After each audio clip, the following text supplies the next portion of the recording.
LSU showdown that's coming up down the road. But yeah, Jesus. That sounds good. Yeah, I don't know about that one.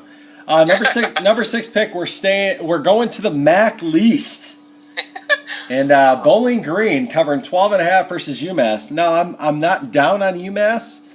I'm just very up on the Bowling Green offense, and it's going to be a shootout. But I don't think there's any reason why UMass stays within 2 touchdowns of this one. You think the Minutemen can hang with the Deutt Perrys? No, I don't think they can. I think this is partially your getting back at that offensive lineman who was shushing the Irish crowd. I think that's part of this. No, your time in picking MAC least games is growing thin because once we get the MAC season, you stay away from those weeknight MAC least games. They will throw it. But Bowling Green's offense, too potent. Several of these top 7 are double-digit lines. So this week I went a little different route. We've struggled the last couple of weeks, and I've looked at bigger lines.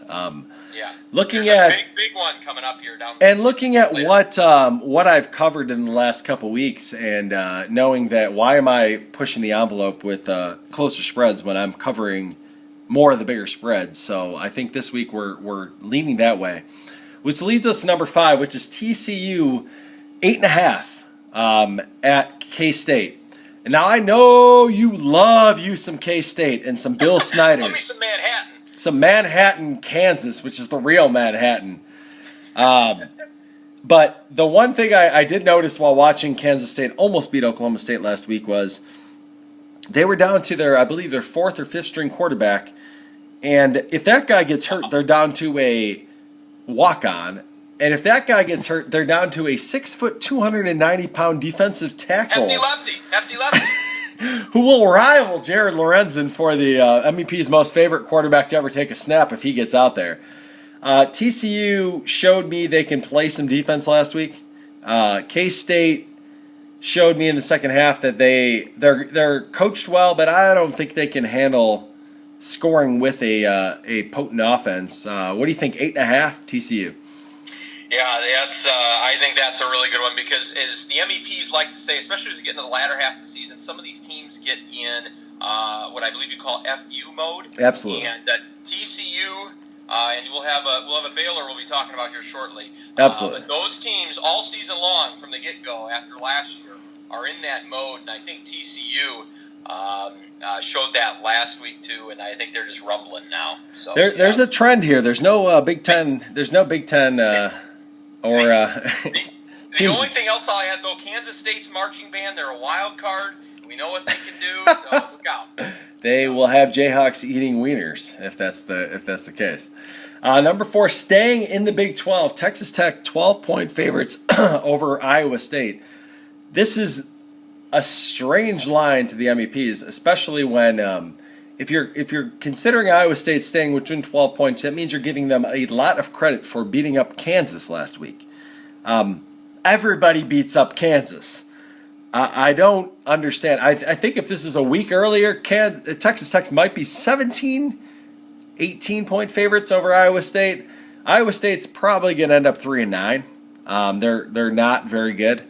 What do you think about them What do you think about Texas Tech covering 12 versus the Kodiak Cyclones on Saturday? Yeah, that I too think is an odd line. I assume that game is in Ames. Is that it's in Texas Tech. Boy, that's a really odd line. Yeah, then. That would almost be pushing up towards number 1. So yeah, that's tough to say. Texas Tech, Cliff has got them fired up. He lassoed the big red hog, dragging him along all season long. Coach Handsome. Yeah, right, and they were very close, obviously, to knocking off TCU. So yeah, and then they got dump trucked by Baylor, and I think the collective, back-to-back playing high potent offenses is the reason why they might keep this line low. But Iowa State has not done anything except for beat Kansas, and that doesn't matter. And I was going to mention that Tech Baylor game, which I didn't see any of, but anybody playing Baylor, especially as you just come out of a TCU game, that's double duties. And I think Oklahoma's got to play those two back to back. So yeah, that's just a tough task for any team. So yeah, and I think Tech's legitimately good. They're not in that top 2 or 3 maybe Oklahoma tier, but they're right. They'll be there. I can agree with that. Number 3, we're going back to the well one more time for one of my favorite coaches out there, Mike Leach in Washington State. Again, almost the exact same line as last week. They're getting 18.5 at Oregon. And now I took Oregon last week. They had a very low line, and they easily pulled away in the fourth quarter to cover the spread over Colorado.